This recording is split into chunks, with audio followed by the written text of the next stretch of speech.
Nimadir tayyorlay desam, uyda tuxum qolmabdi. To'xtanglar qani, shu ham muammom. Bugun o'zimizga jaydari cheburakni tayyorlaymiz. Voy, buni asalligini qarang, hozir yegim kelib ketdi-yu, hammayli iftorlikni kutamiz. Qaynoq suv, o'simlik yog'i, tuz yaxshilab aralashtiramiz. Un qo'shib, yumshoq qilib xamir qoramiz. Sizlarni ham sazinglar o'lmasin, yengim ozgina ko'tarib olib, yaxshilab qorib xamir qilib oldim.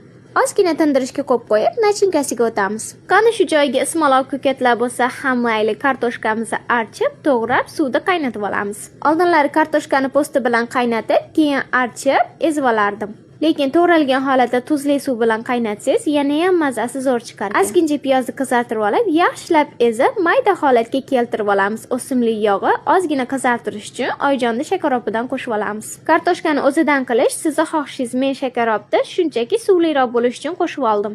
Xamirda dam olganini ko'rib, hasadlarim kelib ketdi-yu, kesib olib, kichkinagina zuvalachalar tayyorlab oldim.